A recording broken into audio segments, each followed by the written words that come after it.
Hi all, VFAയുടെ ഇംഗ്ലീഷിന്റെ രണ്ടാമത്തെ ക്ലാസ്സിലേക്ക് സ്വാഗതം. തീർച്ചയായിട്ടും സ്വന്തം ജില്ലയിൽ നമ്മുടെ വീടിനടുത്ത് തന്നെ ഒരു വില്ലേജ് ഓഫീസിലൊക്കെ വില്ലേജ് ഫീൽഡ് അസിസ്റ്റന്റ് ആയിട്ട് ജോലി കിട്ടിക്കഴിഞ്ഞാൽ എന്താണ് നമുക്ക് എല്ലാം കൊണ്ടും സൗകര്യപ്രദമാണ്. അതുകൊണ്ട് ഓരോ ദിവസവും എന്ത് ചെയ്യുക, തരുന്ന കാര്യങ്ങൾ വ്യക്തതയോടുകൂടിയും കൃത്യനിഷ്ഠതയോടുകൂടിയിട്ട് പഠിക്കാനായിട്ട് ശ്രദ്ധിക്കുക. അങ്ങോട്ടും ഇങ്ങോട്ടുമുള്ള ഓട്ടം നിർത്തിയിട്ട് ഒരു ഭാഗത്ത് സ്റ്റേബിളായി നിന്നുകൊണ്ട് തന്നെ പറയുന്ന കാര്യങ്ങൾ വ്യക്തമായി മനസ്സിലാക്കി എല്ലാം റിവിഷൻ ചെയ്തിട്ട് സെറ്റായിട്ട് പോകാനായിട്ട് ശ്രദ്ധിക്കുക കേട്ടോ. എനിക്ക് ക്ലാസ്സിലേക്ക് എല്ലാ കൂട്ടുകാർക്കും സ്വാഗതം ചെയ്യുന്നു. നമുക്ക് നോക്കാം. Choose the appropriate meaning of the idiom blue blood. എന്താണ് ഇവിടെ തന്നിരിക്കുന്നത്? നമ്മൾ ഒന്നാമത്തെ ക്ലാസ് ഇട്ടോ, VFAയുടെ ഒന്നാമത്തെ ഇംഗ്ലീഷ് ക്ലാസ് ഇട്ടോ, VFAയുടെ ഒന്നാമത്തെ മലയാളം ക്ലാസ്സും ഇട്ടോ. നമുക്കിനി എല്ലാ ടോപ്പിക്കും നമുക്ക് എന്ത് ചെയ്യണം, കൊണ്ടുപോകണം. GK ഒപ്പം വരും. അപ്പൊ ഇവിടെ ബ്ലൂ ബ്ലഡ്, എന്താ ബ്ലൂ ബ്ലഡ് പറഞ്ഞാൽ നീല രക്തം എന്നാണ്. ഞാൻ എൻ്റെതായിട്ടുള്ള ശൈലിയിൽ നിങ്ങൾക്ക് മനസ്സിലാകുന്ന രീതിയിൽ എക്സ്പ്ലനേഷൻ തരുള്ളൂ കേട്ടോ. ബ്ലൂ ബ്ലഡ് എന്ന് പറഞ്ഞാൽ നീല രക്തം.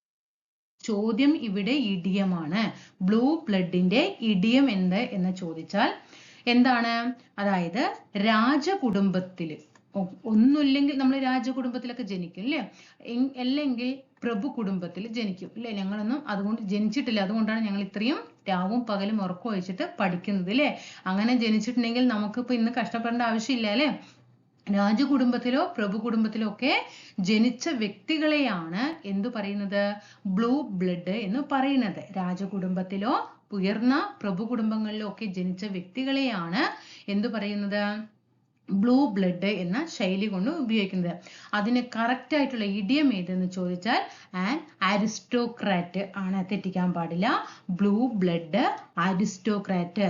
ബ്ലൂ ബ്ലഡ് അരിസ്റ്റോക്രാറ്റ് ആണ്. Blue blood aristocrat. തെറ്റിക്കാൻ പാടില്ല കേട്ടോ. അടുത്തത്, if I had not you were in hospital I dash you. ഇത് എന്താണ്? ഇഫ് ക്ലോസ് ആണ് അല്ലേ. തന്നിരിക്കുന്നത് ഏത് ടോപ്പിക്കിൽ നിന്നും വന്നു എന്നുള്ളത് ആദ്യം തിരിച്ചറിയണം. ഇവിടെ ചോദ്യം ഏതിൽ നിന്നും വന്നു? ഇഡിയത്തിൽ നിന്നും വന്നു. ഇവിടെ ഏത് ചോദ്യത്തിൽ നിന്നും വന്നു? ഇഫ് ക്ലോസിൽ നിന്നും ചോദ്യം വന്നു. അപ്പൊ നമ്മൾ എപ്പോഴും ഇങ്ങനെ ഇങ്ങനെ തിരിച്ച് പഠിക്കുമ്പോൾ നമുക്ക് മനസ്സിലാകും എന്നും ഇഫ് ക്ലോസിൽ നിന്ന് ചോദ്യമുണ്ട്, എന്നും ഇഡിയത്തിൽ നിന്ന് ചോദ്യമുണ്ട്. അപ്പൊ ആ ടോപ്പിക്കുകൾക്ക് ഇമ്പോർട്ടന്റ് കൊടുക്കണം എന്നുള്ളത് തിരിച്ചറിയണം കേട്ടോ. അപ്പൊ ഇവിടെ തന്നിരിക്കുന്നത് ഇഫ് ക്ലോസ് ആണ്. ഇഫ് ക്ലോസിൽ ഫസ്റ്റ് കണ്ടീഷണൽ സെന്റൻസ് ഉണ്ട്, അതുപോലെ തന്നെ സെക്കൻഡ് കണ്ടീഷണൽ സെന്റൻസ് ഉണ്ട്, തേർഡ് കണ്ടീഷണൽ സെന്റൻസ് ഉണ്ട്. അപ്പൊ ഇവിടെ തന്നിട്ടുള്ളത് തേർഡ് കണ്ടീഷണൽ സെന്റൻസ് ആണ്. എങ്ങനെ തേർഡ് കണ്ടീഷണൽ സെന്റൻസ് അറിയാം എന്ന് ചോദിച്ചാൽ, ഇവിടെ ഹാഡ് കഴിഞ്ഞിട്ട് വെർബിന്റെ മൂന്നാമത്തെ രൂപമാണ് വന്നിരിക്കുന്നത്. വെർബിന്റെ മൂന്നാമത്തെ രൂപമാണ് ഏത്? നോൺ എന്ന് പറയുന്നത്. ന്യൂ, നോൺ എന്നതാണ് കറക്റ്റ് ആയിട്ട് വരുന്നത്. മനസ്സിലായോ? അപ്പൊ ഇവിടെ ഹാഡ് പ്ലസ് വെർബിന്റെ മൂന്നാമത്തെ രൂപം, ഞാൻ വീണ്ടും പറയുന്നു, ഹാഡ് കഴിഞ്ഞിട്ട് വെർബിന്റെ മൂന്നാമത്തെ രൂപമാണ് വന്നിരിക്കുന്നത് എങ്കിൽ അത് തേർഡ് കണ്ടീഷണൽ സെന്റൻസ് ആണ്. അതായത് ഈ തേർഡ് കണ്ടീഷണൽ സെന്റൻസിൽ പറഞ്ഞിരിക്കുന്ന അർത്ഥം എപ്പോഴും എന്തായിരിക്കും? കഴിഞ്ഞ കാലത്ത്, അതായത് പാസ്റ്റില് നടക്കാതെ പോയ ഒരു കാര്യത്തെ കുറിച്ചിട്ടാണ് എന്ത് പറയുക, തേർഡ് കണ്ടീഷണൽ സെന്റൻസിൽ പറയുന്നത്. തേർഡ് കണ്ടീഷണൽ ആണ്. അപ്പൊ ഇനി അടുത്തൊരു ക്വസ്റ്റ്യൻ, നമ്മൾ വേറെ ക്വസ്റ്റ്യൻ പേപ്പർ പഠിക്കുമ്പോൾ സെക്കൻഡ് വരും, അടുത്തൊരു ക്വസ്റ്റ്യൻ പേപ്പർ പഠിക്കുമ്പോൾ ഫസ്റ്റ് കണ്ടീഷനിൽ വരും. അപ്പൊ നമ്മൾ എന്താകും? ഇഫ് ക്ലോസ് അവിടെ കംപ്ലീറ്റ് ആകും. ഇങ്ങനെയായിരിക്കും നമ്മുടെ പഠനം. ഓക്കെ. അപ്പൊ ഹാഡ് കഴിഞ്ഞിട്ട് V3 വരണം. അതുപോലെ തന്നെ തേർഡ് കണ്ടീഷണൽ സെന്റൻസ് റൂളുകൾ പറയുന്നത് ശ്രദ്ധിക്കുക കേട്ടോ. തേർഡ് കണ്ടീഷനിൽ എപ്പോഴും ഹാഡ് കഴിഞ്ഞിട്ട് V3 ഫോം വരും. ഒന്ന്, തേർഡ് കണ്ടീഷണൽ സെന്റൻസിന്റെ അർത്ഥം എപ്പോഴും കഴിഞ്ഞ കാലത്ത് നടക്കാതെ പോയ ഒരു കാര്യത്തെ കുറിച്ചിട്ടായിരിക്കും സൂചിപ്പിക്കുക. അങ്ങനെ വന്നു കഴിയുമ്പോൾ നമ്മൾ ശ്രദ്ധിക്കേണ്ടത്, ഇഫ് എഴുതി കഴിഞ്ഞതിന് ശേഷം എന്തായിരിക്കണം? സബ്ജക്റ്റ് വരും, അത് അവിടെ നിൽക്കട്ടെ. ഹാഡ് കഴിഞ്ഞ് V3 ഫോം, ഹാഡ് നോൺ എഴുതി കഴിഞ്ഞ് പിന്നെ എന്ത് എഴുതണം? വുഡ് ഹാവ് എഴുതണം. വുഡ് ഹാവ് ശ്രദ്ധിക്കണം, ഈ വേർഡ് ശ്രദ്ധിക്കണം. വുഡ് ഹാവ് എഴുതിയിട്ട് വെർബിന്റെ മൂന്നാമത്തെ രൂപം തന്നെ എഴുതണം. വെർബിന്റെ മൂന്നാമത്തെ രൂപം പറയുമ്പോൾ എപ്പോഴും എന്തായിരിക്കും? അത് പാസ്റ്റ് പാർട്ടിസിപ്പിൾ ഫോമിനെയാണ് V3 എന്ന് പറയുന്നത്. അപ്പൊ ഇവിടെ വുഡ് ഹാവ് വിസിറ്റഡ് V3 ഫോമിലെ വുഡ് ഹാവ് കഴിഞ്ഞിട്ട് വിസിറ്റഡ്. ശ്രദ്ധിച്ചോ? If I had not you were in hospital, I would have visited. I would have visited you. ശ്രദ്ധിച്ചു മനസ്സിലായല്ലോ? ഇനി തെറ്റിക്കാൻ പാടില്ല. Blue blood aristocrat. ഇവിടെ ഇഫ് ക്ലോസിന്റെ തേർഡ് കണ്ടീഷണൽ ഫോമിന്റെ റൂളും പറഞ്ഞു.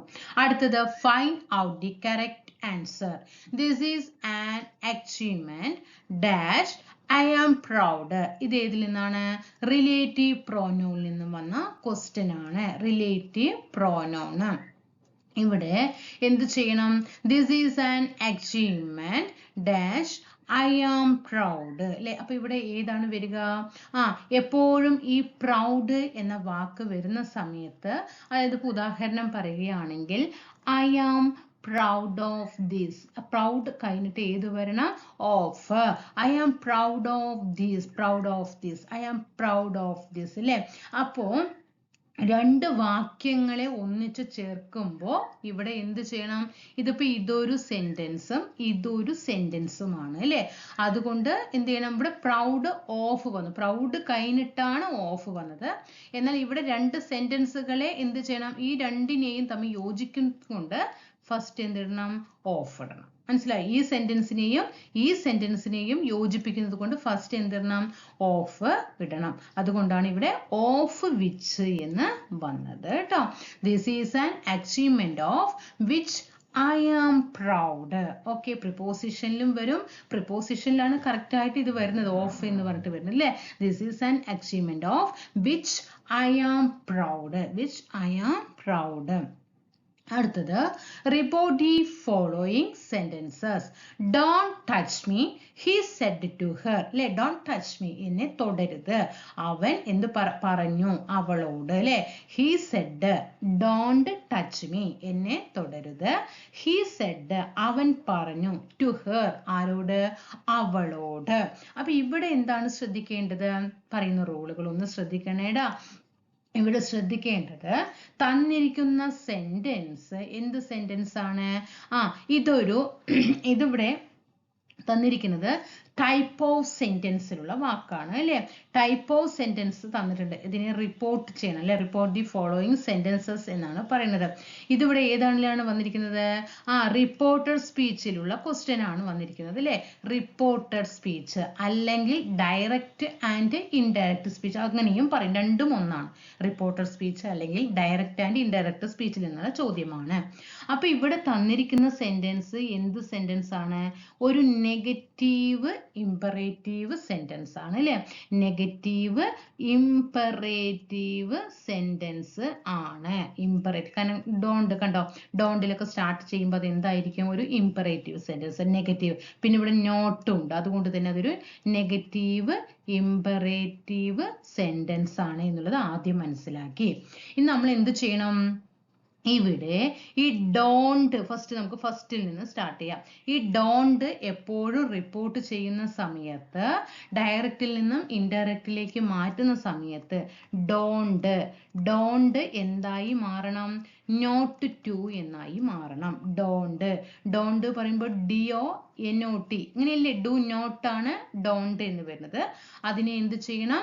ഇൻഡയറക്റ്റിലേക്ക് മാറ്റുമ്പോൾ നോട്ട് ടു എന്നായി മാറണം. ഓക്കെ, ഒന്ന് കഴിഞ്ഞു. ഓക്കെ, ഡോണ്ട് എന്തായി മാറി? നോട്ട് ടു എന്ന് മാറി.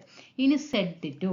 ഈ സെഡ് ടു എന്തായി മാറണം? സെഡ് കഴിഞ്ഞിട്ട് ടു വന്നു കഴിഞ്ഞാൽ എന്തായി മാറണം?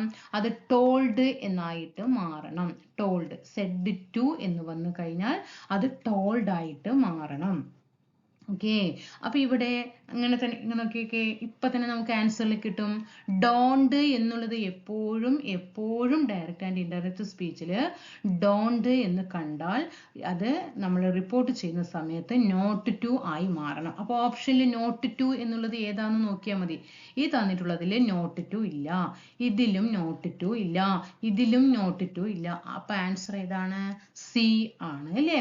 അപ്പൊ ഇവിടെ വന്നു കണ്ടോ, ഫസ്റ്റ് എന്ത് എഴുതി? ഹി എഴുതി അല്ലെ? ഹി സെഡ് ടു എന്തായി മാറി? ടോൾഡ് ആയി മാറി.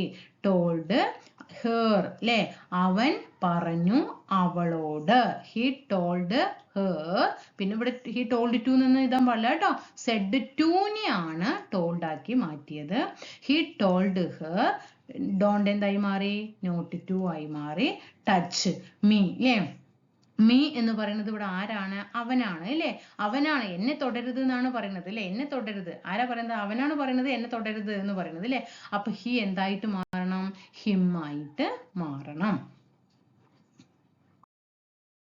Next one, the thunder gradually dash and its rumbling is heard far away beyond the village.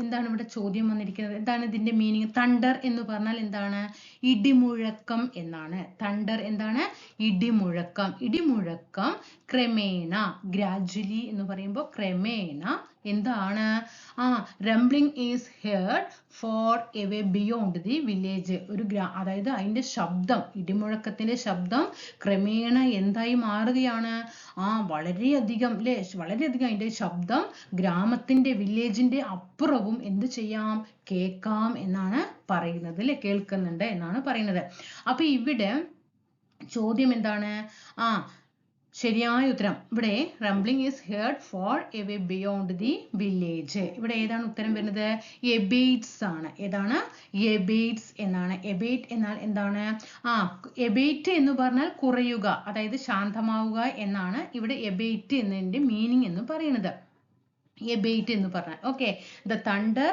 Gradually dash and its rumbling is heard far away beyond the village അല്ലേ അതായത് ഇതിന്റെ ശബ്ദം എന്താണ് അതിന്റെ ശബ്ദം ഗ്രാമത്തിനപ്പുറവും എന്ത് ചെയ്യാം കേൾക്കാം എന്നാണ് പറയുന്നത് അപ്പൊ എബേറ്റ് എന്ന് പറഞ്ഞാൽ ഇവിടെ കുറയുക എന്നാണ് അല്ലെ എബേറ്റ് ഉണ്ട് എബേറ്റ്സ് ഉണ്ട് ഇവിടെ ആൻസർ എബേറ്റ് ആണോ എബേറ്റ്സ് ആണോ എന്നുള്ളത് എങ്ങനെ തിരഞ്ഞെടുക്കാൻ പറ്റും ഇവിടെ തന്നിരിക്കുന്നത് തണ്ടർ എന്ന് പറയുന്നത് എന്താണ് ഏകവചനമാണ് അല്ലെ തണ്ടർ എന്ന് പറയുന്നത് ഏകവചനം പറയുമ്പോൾ സിംഗുലർ ആണ് അല്ലെ തണ്ടർ എന്ന് പറയുന്നത് സിംഗുലർ ആണ് അതൊരു റൂൾ ആദ്യം എടുത്തു ഇനി ഇവിടെ പ്രസന്റ് ടെൻസിലാണ് തന്നിരിക്കുന്നത് ഈസ് അല്ലെ വർത്തമാനകാലം ഇപ്പൊ നടക്കുന്ന കാര്യം ഇപ്പൊ നടന്നുകൊണ്ടിരിക്കുന്ന കാര്യത്തെ കുറിച്ചിട്ടാണ് ഇവിടെ പറയുന്നത് അല്ലെ ഈസ് എന്ന് പറയുമ്പോൾ അതൊരു പ്രസന്റ് ടെൻസിലാണ് അതുകൊണ്ട് ഏകവചനമായിട്ടുള്ളത് മാത്രമേ ഇവിടെ എടുക്കാനായിട്ട് പറ്റുള്ളൂ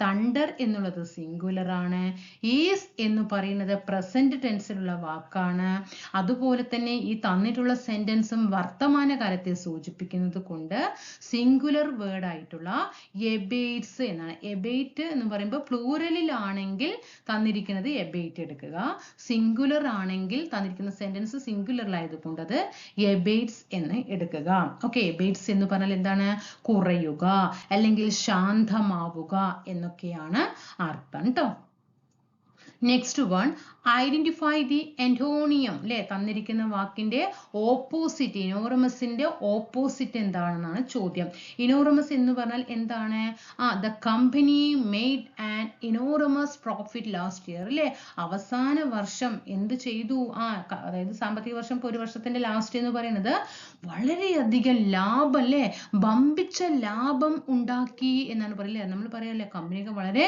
വമ്പിച്ച ലാഭം ഉണ്ടാക്കി എന്ന് പറയില്ലേ അല്ലെങ്കിൽ വളരെ വലിയ ലാഭമാണ് അല്ലെങ്കിൽ അങ്ങനെ ആ സമയത്തിനൊക്കെ വളരെ വലിയ ലാഭമുണ്ട് എന്നൊക്കെ നമ്മൾ പറയാറുണ്ട് അല്ലേ അപ്പൊ ഇനോറമസ് എന്ന് പറയുമ്പോൾ വമ്പിച്ച അല്ലെ വലിയ എന്നൊക്കെയാണ് അർത്ഥം അപ്പൊ അതിന്റെ ഓപ്പോസിറ്റ് അല്ലെ ഓപ്പോസിറ്റ് എന്തായിരിക്കണം വളരെ ചെറിയ എന്നതായിരിക്കണം അപ്പൊ എന്താണ് ഡിമിനിറ്റീവ് ആണ് അല്ലെ വളരെ ചെറിയ എന്നതാണ് കേട്ടോ അപ്പൊ ഇവിടെ മാസീവ് ആണെങ്കിലും കൊളോസൽ ആണെങ്കിലും ഇമെൻസ് ആണെങ്കിലും ഒക്കെ എന്താണ് വളരെ വലിയ എന്നതാണ് അർത്ഥം അപ്പൊ ഇനോറമസിന്റെ ഓപ്പോസിറ്റ് വളരെ ഡിമിനിറ്റീവ് ആണ് ഇവിടെ വളരെ വലിയ ഇവിടെ വളരെ ചെറിയ ഐഡന്റിഫൈ ദി അഫിർമേറ്റീവ് സെന്റൻസസ് എന്ന് പറഞ്ഞാൽ എന്താണ് അഫിർമേറ്റീവ് സെന്റൻസ് എന്ന് പറഞ്ഞാൽ എന്താണ് പോസിറ്റീവ് ആണ് അല്ലേ നമ്മൾ ടൈപ്പ് ഓഫ് സെന്റൻസസിൽ പഠിക്കാറുള്ളതാണ് അല്ലെ അഫിർമേറ്റീവ് സെന്റൻസ് എന്ന് പറയുന്നത് എന്തായിരിക്കണം അഫിർമേറ്റീവ് സെന്റൻസ് എപ്പോഴും അഫർമേറ്റീവ് സെന്റൻസിന്റെ മറ്റൊരു വാക്കാണ് എന്ത് പറയുന്നത്. അതറിയാമെങ്കിൽ നമുക്ക് ഇത് ആൻസറിലേക്ക് പെട്ടെന്ന് എത്താൻ പറ്റും. അഫർമേറ്റീവ് സെന്റൻസ് എന്ന് പറഞ്ഞാൽ പോസിറ്റീവ് സെന്റൻസ് ആണ് കേട്ടോ. അഫർമേറ്റീവ് സെന്റൻസ് എന്ന് പറഞ്ഞാൽ എന്താണ്? പോസിറ്റീവ് സെന്റൻസ് ആണ്. അഫർമേറ്റീവ് സെന്റൻസ് പറഞ്ഞാൽ എന്താണ്? പോസിറ്റീവ് സെന്റൻസ് ആണ്. അപ്പൊ തന്നിട്ടുള്ളതിൽ ഏതാണ് പോസിറ്റീവ് സെന്റൻസ്? അതിൽ ഒരു നെഗറ്റീവ് വാക്കും അവിടെ വരാൻ പാടില്ല. ഹാർഡ്ലി നെഗറ്റീവ് വേർഡാണ്. നമ്മൾ നോട്ട് എന്നൊക്കെ പറയില്ലേ, അതൊക്കെ നമുക്ക് പ്രത്യക്ഷത്തിൽ നമുക്കിത് അറിയാം നെഗറ്റീവാണ്. എന്നാൽ ഹാർഡ്ലി എന്ന് പറഞ്ഞാൽ അത് നെഗറ്റീവാണോ പോസിറ്റീവാണോ എന്നറിയില്ല അല്ലെ. ഹാർഡ്ലി നെഗറ്റീവാണ്, ഫ്യൂ നെഗറ്റീവാണ്, സ്കെയർസ്ലി നെഗറ്റീവ്, അതൊക്കെ നെഗറ്റീവ് സെന്റൻസ് ആണ്. ശ്രദ്ധിക്കണം കേട്ടോ. ഹാർഡ്ലി, സ്കെയർസ്ലി, ഫ്യൂ, ലിറ്റിൽ, ഇതൊക്കെ എന്താണ്? നെഗറ്റീവ് സെന്റൻസുകളാണ്. അപ്പൊ ഇവിടെ പോസിറ്റീവ് ആയിട്ടുള്ള sentence the boys do daring task. ഇതിൽ ഒരിക്കലും ഈ ഒരു സെന്റൻസിലും എന്തില്ല? നെഗറ്റീവ് സെന്റൻസ് ഇല്ല. അപ്പൊ അഫർമേറ്റീവ് സെന്റൻസ് പറഞ്ഞാൽ പോസിറ്റീവ് സെന്റൻസ് ആണ്. അഫർമേറ്റീവ് സെന്റൻസ് എന്ന് പറഞ്ഞാൽ എന്താണ്? പോസിറ്റീവ് സെന്റൻസ് ആണ്. അടുത്തത് നോബഡി നോസ് ദി ആൻസർ. തന്നിട്ടുള്ളതിൽ ഏതിൽ നിന്ന് ക്വസ്റ്റ്യൻ ആണ്? ടാഗിൽ നിന്നാണ് അല്ലെ. ക്വസ്റ്റ്യൻ ടാഗിൽ നിന്ന് വന്ന ചോദ്യമാണ്. Nobody knows the answer. എങ്ങനെ ആൻസറിലേക്ക് എത്താൻ പറ്റും? ആദ്യം സെന്റൻസ് ഏതാണ്? നെഗറ്റീവ് ആണോ പോസിറ്റീവ് സെന്റൻസ് ആണോ എന്ന് നോക്കുക. തന്നിട്ടുള്ളതിൽ നോബഡി എന്ന് പറയുന്നത് ഒരു നെഗറ്റീവ് സെന്റൻസ് ആണ്. അപ്പൊ ടാഗ് ഏതായിരിക്കണം? പോസിറ്റീവ് ആയിരിക്കണം. ടാഗ് എപ്പോഴും പോസിറ്റീവ് ആയിരിക്കണം. പോസിറ്റീവ് ആകണമെങ്കിൽ അതിലൊരിക്കലും നോയോ നോട്ടോ എന്നുള്ള വാക്കുകളൊന്നും യൂസ് ചെയ്യാൻ പാടില്ല. അപ്പൊ ഇതല്ല എന്നുള്ളത് മനസ്സിലായി. കാരണം ഡോണ്ട്, നോട്ട് എന്നുള്ള വാക്ക് വന്നിട്ടുണ്ട്. ഇനി അടുത്ത് നമുക്ക് എങ്ങനെ കണ്ടെത്താം? നോബഡി, അതുപോലെ പിന്നെ ഏത് സെന്റൻസ് ഒക്കെയാ വരിക? നോബഡി, നോ വൺ, പിന്നെ ഇത് വരും എവരിബഡി. ഇതൊക്കെ വന്നു കഴിഞ്ഞാൽ ടാഗിൽ ഏതായിരിക്കണം? ദേ ആയിരിക്കണം. മനസ്സിലായോ? നോബഡി, നോ വൺ, എവരിബഡി ഇതൊക്കെ വന്നു കഴിഞ്ഞാൽ ടാഗ് എപ്പോഴും എന്തായിരിക്കണം? അവിടെ ഏതായിരിക്കണം? ദേ എന്നാണ് ഉപയോഗിക്കേണ്ടത്. അപ്പൊ ഇവിടെ രണ്ടും നമുക്കറിയാം ഇതുമല്ല എന്ന് മനസ്സിലായി. ദേ വരണം അല്ലേ. ഇനി ഇവിടെ എന്തായിരിക്കണം? അപ്പൊ ഇനി അടുത്ത് നമുക്ക് എങ്ങനെയാ നോക്കേണ്ടത്? Nobody knows the answer. അപ്പൊ ഇവിടെ ഏതാണ് ആൻസർ ആയിട്ട് വരിക? ഏത് വരും? ഡു ദേ ആണ് വരിക കേട്ടോ. നോബഡി. ഡസിന്റെ കൂടെ എങ്ങനെയെങ്കിലും നമ്മൾ ദേ യൂസ് ചെയ്യുകയോ? ഡസ് ദേ എന്ന് പറയാറുണ്ടോ? ഡസ് ദേ എന്ന് ഒരിക്കലും യൂസ് ചെയ്യില്ല. എപ്പോഴും ഡു ദേ എന്ന് മാത്രമാണ് യൂസ് ചെയ്യുകയുള്ളൂ. ഡു ദേ എന്നും യൂസ് ചെയ്യാം, ഡിഡ് ദേ എന്നും യൂസ് ചെയ്യാം. മനസ്സിലായോ? ഡൂയും ഡിഡും ദേന്റെ കൂടെ ഉപയോഗിക്കും. ഒരിക്കലും ഡസ് ദേന്റെ കൂടെ ഉപയോഗിക്കില്ല. ഡൂയും ഡിഡും ദേയുടെ കൂടെ ഉപയോഗിക്കും. ഡസ് ഒരിക്കലും ദേയുടെ കൂടെ ഉപയോഗിക്കാൻ പാടില്ല. മനസ്സിലായോ? അടുത്തത് choose the correct word. Correct spelling ആയിട്ടുള്ള വേർഡ് ഏതാണ്? അടുത്തത് ബി ആണ് കേട്ടോ. സിമിൾട്ടൻസ് കേട്ടോ. ഏതാണ്? ബി ആണ് കേട്ടോ. ഒരേ സമയത്ത് സംഭവിക്കുന്ന കാര്യങ്ങളെ സൂചിപ്പിക്കാൻ ഉപയോഗിക്കുന്ന വാക്കാണ് ഏത്? സിമിൾട്ടൻസ് എന്ന് പറയുന്നത്. ഏതാണ്? ഒരേ സമയത്ത് സംഭവിക്കുന്ന കാര്യങ്ങളെ സൂചിപ്പിക്കാനാണ് കേട്ടോ. അപ്പൊ ഇതിന്റെ സ്പെല്ലിംഗ് എങ്ങനെയാണ്?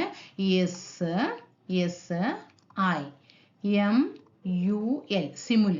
ഓക്കെ, സിമുൽ എന്ന് എഴുതി. പിന്നെ TANE, ഓക്കെ, TANEAD, പിന്നെ OUS ആണ് കേട്ടോ. OUS ആണ്. അപ്പൊ എങ്ങനെയാണ് വന്നിരിക്കുന്നത്? ആദ്യം സിമുൽ എന്ന് എഴുതുക. സിമുൽ എന്ന് എഴുതി, പിന്നെ ടെയിൻ അല്ലേ, ടെയിൻ എന്ന് എഴുതി, പിന്നെ OUS. ഇതിലേക്കട്ട് എളുപ്പത്തിൽ പഠിക്കാൻ എന്തെങ്കിലും നിങ്ങളുടെ അടുത്ത് മനസ്സിലാക്കാൻ പറ്റുന്നതുണ്ടെങ്കിൽ ഒന്ന് താഴെ കമന്റ് ചെയ്യുക കേട്ടോ. ഇനി തെറ്റിക്കാൻ പാടില്ല കേട്ടോ. അടുത്തത് A person who studies stars and the universe അല്ലേ. എന്താണ്? നക്ഷത്രങ്ങളെ കുറിച്ചിട്ടും പ്രപഞ്ചത്തെ കുറിച്ചും പഠിക്കുന്ന ശാസ്ത്രശാഖ ഏത് എന്നാണ് ചോദ്യം. ഇവിടെ നക്ഷത്രങ്ങളെയും പ്രപഞ്ചത്തെയും കുറിച്ചിട്ടൊക്കെ ശാസ്ത്രീയമായി പഠിക്കുന്ന ആളുകളെ എന്താ പറയുക? ആസ്ട്രോണമർ എന്ന് പറയും അല്ലേ. ആസ്ട്രോണമർ എന്ന് പറഞ്ഞാൽ എന്താ? ജ്യോതിശാസ്ത്രജ്ഞൻ. എന്താണ്? ജ്യോതിശാസ്ത്രജ്ഞനാണ് കേട്ടോ. ഓക്കെ.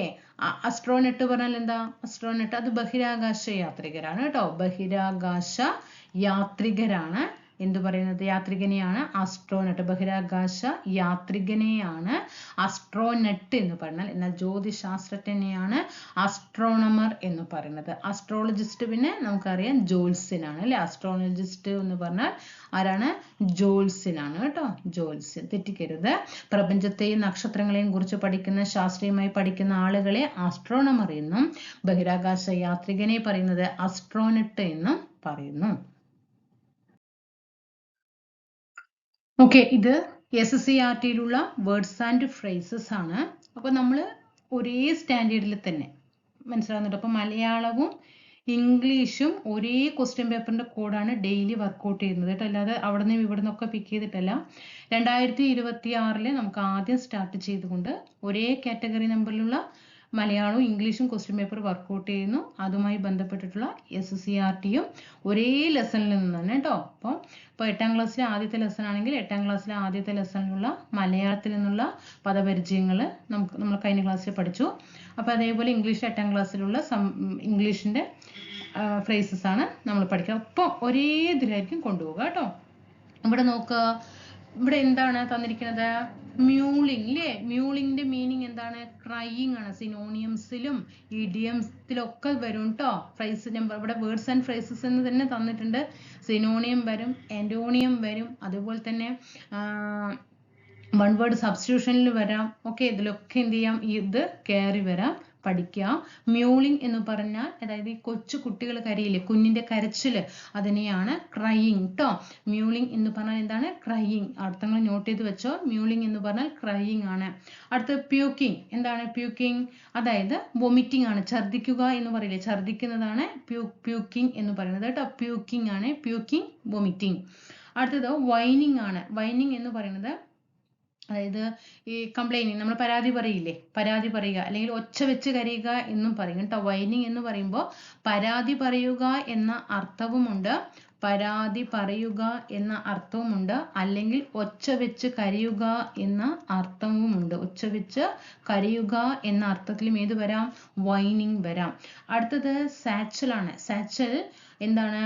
നമ്മൾ തോളിലിടുന്ന ചെറിയ ബാഗ് കേട്ടോ, സ്കൂൾ ബാഗ്. തോളിലിടുന്ന എന്ന അർത്ഥത്തിൽ കേട്ടോ, തോളിലിടുന്ന ചെറിയ സ്കൂൾ ബാഗിനെയാണ് സാച്ചൽ എന്ന് പറയുന്നത്. സാച്ചൽ എന്താണ്? സ്കൂൾ ബാഗ് ആണ്. അടുത്തത് ഫർണസ് ആണ്. ഫർണസ് എന്ന് പറഞ്ഞാൽ ഇവിടെ നോയ്സി ബോയിലർ എന്ന് പറയുന്നത്, അതായത് വലിയ ചൂള. അതായത് ഇപ്പോൾ നമ്മൾക്ക് ആ SSCRTയിൽ, ഇത് SSCRTയിലാണ് അല്ലേ, ഇവിടെ കവി അർത്ഥമാക്കുന്നത് വലിയ ചൂള എന്ന അർത്ഥത്തിൽ ആ വലിയ ചൂള എന്ന് വരാൻ കാരണം വലിയ നമ്മൾ കണ്ടിട്ടില്ലേ ഈ ചൂള എന്ന് പറയുമ്പോൾ അതിൻ്റെ ഉള്ളിൽ എന്തായിരിക്കും? അവിടെ ഭയങ്കര ചൂടായിരിക്കും അല്ലെ, തിങ്ങി നിറഞ്ഞു നിൽക്കുന്നതാണ് അല്ലെ. ചൂളയുടെ ഉള്ളിൽ എപ്പോഴും എന്തായിരിക്കും? ചൂടായിരിക്കും അല്ലേ. അതായത് കവി അവിടെ എന്താ ഉദ്ദേശിക്കുന്നത് എന്ന് പറഞ്ഞാൽ ഈ കാമുകന്റെ ഉള്ളിലുള്ള സങ്കടങ്ങൾ ഉണ്ടല്ലോ, സങ്കടങ്ങള് ഒരു ചൂള പോലെ ചൂടുള്ളതാണ് എന്നാണ്. കാമുകന്റെ നെടുവീർപ്പുകൾ കേട്ടോ. അദ്ദേഹത്തിന് കാമുകനെ എന്ന് പറയുമ്പോൾ പലതരം അല്ലേ, കാമുകിയെ കുറിച്ച് ആലോചിച്ച് അല്ലേ നെടുവീർപ്പ് ഉണ്ടാവും അല്ലേ. അപ്പൊ അദ്ദേഹത്തിന്റെ ഉള്ളിൽ എന്തായിരിക്കും? എപ്പോഴും ഒരു ചൂളന്റെ ഉള്ളിൽ ചൂട് പോലെ ആയിരിക്കും അല്ലേ. അതാണ് കവി ഇവിടെ ഉദ്ദേശിക്കുന്നത്. അല്ലാണ്ട് ചൂളനെ അല്ല കവി ഉദ്ദേശിക്കുന്നത്, കാമുകന്റെ നെടുവീർപ്പുകളെയാണ്. കാമുകന്റെ നെടുവീർപ്പുകൾ എപ്പോഴും ചൂളയുടെ ഉള്ളിലുള്ള ചൂട് പോലെ ആയിരിക്കും എന്നാണ് ഇവിടെ കവി ഉദ്ദേശിക്കുന്നത്.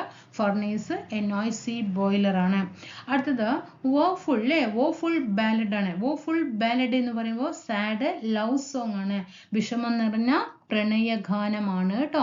വിഷമം നിറഞ്ഞ പ്രണയഗാനം ആണ് ഏത്? വോഫുൾ ബാലഡ്, സാഡ് ലവ് സോങ് ആണ്. അടുത്തത് പാർഡ് അല്ലേ. പാർഡ് എന്ന് പറഞ്ഞാൽ എന്താണ്? ലിയോപാഡ് ആണ്, പുള്ളിപ്പുലിയാണ്. പാർഡ് എന്ന് പറഞ്ഞാൽ പുള്ളിപ്പുലി, ലിയോപാഡ് പുള്ളിപ്പുലി. അടുത്തത് ബബിൾ റെപ്യൂട്ടേഷൻ ആണ്. എന്താണ്? ദി ബബിൾ റെപ്യൂട്ടേഷൻ, കുമിള പോലെ വേഗം ഇല്ലാതാകുന്ന താൽക്കാലികമായ പ്രശസ്തി അല്ലേ. നമ്മൾ എന്നും ഒരു പ്രശസ്തി നേടിയാലും നമുക്കത് എന്നും അല്ലേ. ഇപ്പൊ നിങ്ങൾ നാളെ ഒരു ഗവൺമെന്റ് സർവീസിൽ കയറിയാൽ, നല്ലോണം പഠിച്ച് അധ്വാനിച്ച് ഗവൺമെന്റ് സർവീസ് കയറിയാൽ നിങ്ങൾക്ക് ലൈഫ് ലോങ് എന്തായിരിക്കും? ഒരു പ്രശസ്തി ആയിരിക്കും അല്ലേ. എന്നാൽ തട്ടിക്കൂട്ടി ഇപ്പൊ നിങ്ങൾ താൽക്കാലികമായി ആരുടെയെങ്കിലൊക്കെ റെക്കമെൻഡേഷൻ വഴി ഒരു താൽക്കാലികമായിട്ട് എവിടെയെങ്കിലും ഒരു സർവീസിൽ കയറി കഴിഞ്ഞാൽ അവിടെ എന്തായിരിക്കും? അത് ഒരു താൽക്കാലികമായ പ്രശസ്തിയാണ് അല്ലേ. ഒരു കുമിള വന്നു കഴിഞ്ഞാൽ അത് പെട്ടെന്ന് പൊട്ടും അല്ലേ. ഇപ്പൊ നമ്മൾ ഈ സോപ്പ് പതിയിലൊക്കെ നമ്മൾ എന്തെങ്കിലും ബബിൾ ഉണ്ടാക്കി കളിക്കില്ല, അത് എന്താണ്? അപ്പോഴുള്ള ഒരു അട്രാക്ഷൻ മാത്രമേ ഉള്ളൂ, പക്ഷെ അത് പെട്ടെന്ന് പൊട്ടും അല്ലേ. അപ്പോൾ കുമിള പോലെ വേഗം ഇല്ലാതാകുന്ന ഒരു താൽക്കാലിക പ്രശസ്തിയാണ് the bubble reputation, short lived fame അല്ലേ, ഷോർട്ട് ലിവ്ഡ് ഫെയിം. അടുത്തത് എന്താണ്? ജസ്റ്റിസ് അല്ലേ. ജസ്റ്റിസ് എന്താണ്? ന്യായാധിപനാണ് അല്ലേ. ജസ്റ്റിസ് ന്യായാധിപൻ, justice of the peace, a judge in a law അല്ലേ. ജസ്റ്റിസ് പറയുമ്പോൾ നമുക്കറിയാം ന്യായാധിപനാണ്. അടുത്തത് കേപ്പൺ ലൈൻഡ് ആണ്. കേപ്പൺ ലൈൻഡ് എന്താ? കേപ്പൺ ലൈൻഡ് ബെല്ലി തന്നിട്ടുണ്ട് അല്ലേ. ബെല്ലി നല്ല കൊഴുത്ത കോഴി ഇറച്ചി കേട്ടോ, അല്ലെങ്കിൽ നല്ല കോഴി ഇറച്ചിയൊക്കെ കഴിച്ച് തടിച്ച് കൊഴുത്ത് വയറുണ്ടാകുമല്ലോ, നല്ല ആളെന്താ എന്താണ് അല്ലേ, എന്താണ്? കേപ്പൺ ലൈൻഡ് എന്ന് പറഞ്ഞാൽ എന്താണ്? Stuffed with a daily diet of rich capon പറഞ്ഞ ചിക്കൻ കണ്ടൊക്കെ നല്ല കൊഴുത്ത കോഴിയിറച്ചിയൊക്കെ കഴിച്ച് തടിച്ച് കൊഴുത്ത വയറുള്ള വ്യക്തിയാണ് കേപ്പൺ ലൈൻഡ്. ചോദ്യം വരും, ശ്രദ്ധിച്ചോട്ടോ, ഇങ്ങനെ തന്നെ ചോദ്യം വരും. വൺ വേർഡ് സബ്സ്റ്റിറ്റ്യൂഷൻ തന്നിട്ട് എന്ത് തരും? Stuffed with a daily diet of rich capon ബ്രാക്കറ്റിൽ ചിക്കൻ തരുമ്പോൾ നമ്മൾ എന്ത് എഴുതണം? Capon lined. ഒന്നും ആർക്കും ആൻസർ കിട്ടില്ല, കേൾക്കണ്ടോ? കേപ്പൺ ലൈനിടെ തെറ്റാൻ പാടില്ല കേട്ടോ. അപ്പൊ ഇതൊരു SSCRTയിലുള്ള ഫ്രേസസ് ആണ്, വേർഡ്സ് ആൻഡ് ഫ്രേസസ് ആണ്, ശ്രദ്ധിക്കണം. മ്യൂളിംഗ് എന്ന് പറഞ്ഞാൽ ക്രൈയിങ് ആണ്, കൊച്ചുകുട്ടി കരയുന്നതാണ് മ്യൂളിംഗ്. പ്യൂക്കിംഗ് എന്ന് പറഞ്ഞാൽ വോമിറ്റിംഗ് ആണ്, ഛർദ്ദിക്കുക. വൈനിങ് എന്ന് പറഞ്ഞാൽ പരാതി പറയുക അല്ലെങ്കിൽ ഒച്ച വെച്ച് കരയുക, കംപ്ലൈനിങ് ആണ് അല്ലെ. വൈനിങ് അല്ലെ, വൈന് കിട്ടാത്തത് കൊണ്ട് പരാതി പറഞ്ഞു അല്ലെങ്കിൽ ഒച്ച വിട്ട് എനിക്ക് വൈൻ കിട്ടിയില്ല നമ്മൾ പറയാറില്ലേ, അതൊക്കെ കൂടിട്ട് വെച്ചാൽ മതി കേട്ടോ, അങ്ങനെയൊക്കെ എന്തെങ്കിലുമൊക്കെ ചെയ്യുക കേട്ടോ. വൈനിങ് എന്ന് പറഞ്ഞാൽ കംപ്ലൈനിങ് ആണ്, പരാതി പറയുക അല്ലെങ്കിൽ ഒച്ച വെച്ച് കരയുക, വൈൻ കിട്ടാത്തത് കൊണ്ട് കേട്ടോ. സാച്ചൽ എന്ന് പറഞ്ഞാൽ സ്കൂൾ ബാഗ് ആണ്, സച്ചിൻ അല്ലെ, സാച്ചൽ സച്ചിൻ സ്കൂൾ ബാഗും ഉണ്ട് അല്ലെ, അങ്ങനെയൊക്കെ ചിന്തിക്കുക. ഫർണൈസ് NOC ബോയിലർ ആണ്. അങ്ങനെ ആരെങ്കിലും ഉണ്ടോ? നിങ്ങൾ ആരെങ്കിലും ഉണ്ടോ അവിടെ? കാമുകന്റെ നെടുവീർപ്പുകളാണ്, ചൂളയുടെ ഉള്ളിലെ ചൂട് പോലെയാണ് കാമുകന്റെ നെടുവീർപ്പുകൾ എന്നാണ് കവി ഇവിടെ ഉദ്ദേശിച്ചത്. ഫർണൈസ് ആരെങ്കിലും ഉണ്ടോ? വൗഫുൾ ബാലഡ് സാഡ് ലവ് സോങ് ആണ് അല്ലെ, വിരഹം നിറഞ്ഞ പ്രണയഗാനം. ഏതാണ് ഒരു വിരഹം നിറഞ്ഞ പ്രണയഗാനം? അനിയത്തിപ്രാവിലെ സോങ് തന്നെ എടുക്കാം അല്ലെ. Woeful ballad. Pad leopard. The bubble reputation, short lived frame, താൽക്കാലികമായ കുമിളകൾ പോലെ പെട്ടെന്ന് പൊട്ടിപ്പോകുന്ന താൽക്കാലിക പ്രശസ്തിയാണ് ദ ബബിൾ റെപ്യൂട്ടേഷൻ എന്ന് പറഞ്ഞ ഷോർട്ട് ലിവ്ഡ് ഫെയിം. അടുത്തത് capon lined, stuffed with a daily diet of rich capon, കഴുത്ത കോഴി ഇറച്ചിയൊക്കെ കഴിച്ച് കുടവേഴക്കായിട്ട് നിൽക്കുന്ന ഒരു കേപ്പൺ ലൈൻഡ്. അടുത്ത ആരെങ്കിലൊക്കെ ഉണ്ടെങ്കിൽ, അങ്ങനെ അടുത്ത വീട്ടിലൊക്കെ ഉണ്ടെങ്കിൽ അവരെയൊക്കെ മനസ്സിൽ സങ്കല്പിച്ചാൽ മതി, പറയണ്ട പോയിട്ട്. Capon lined, he is a capon lined. Okay, അങ്ങനെ ശ്രദ്ധിക്കാം കേട്ടോ. ഓക്കേടാ, അപ്പൊ 27 മിനിറ്റ് ആയില്ലേ, 30 മിനിറ്റ് ആയി. കാരണം ഡീറ്റെയിൽഡ് ആയിട്ട് പറഞ്ഞതുകൊണ്ടാണ് നമുക്കിപ്പോ വേഗം ആ 10 ക്വസ്റ്റ്യൻ എടുത്താ. If I had known had കഴിഞ്ഞ V3 വന്നു കഴിഞ്ഞാൽ തേർഡ് ഫോം ആണ് past participle is a would have visited. Next one, അടുത്തത്. അങ്ങനെ പ്രപഞ്ചത്തെ ഈ നക്ഷത്രത്തെയും കുറിച്ച് പഠിക്കുന്ന ശാസ്ത്രശാഖ അസ്ട്രോക്രാറ്റ് എന്ന് പറഞ്ഞ് ഇങ്ങനെ പോകാം. അതുകൊണ്ടാണ് നിങ്ങൾക്ക് മനസ്സിലാകുന്ന രീതിയിൽ പറഞ്ഞതുകൊണ്ടാണ് ക്ലാസ് ലേറ്റ് എന്താണ് ടൈം എടുക്കുന്നത് കേട്ടോ. ഓക്കെ, നമുക്ക് അടുത്ത ക്ലാസ്സിൽ കാണാം. സബ്സ്ക്രൈബ് ചെയ്യാതെ കാണുന്നുണ്ടെങ്കിൽ കൂട്ടുകാർ തീർച്ചയായിട്ടും സബ്സ്ക്രൈബ് ചെയ്ത് സപ്പോർട്ട് ചെയ്യുക, ലൈക്ക് ചെയ്യുക, ഷെയർ ചെയ്യുക. Okay, thank you so much. താഴെ കമന്റ് ചെയ്യണം.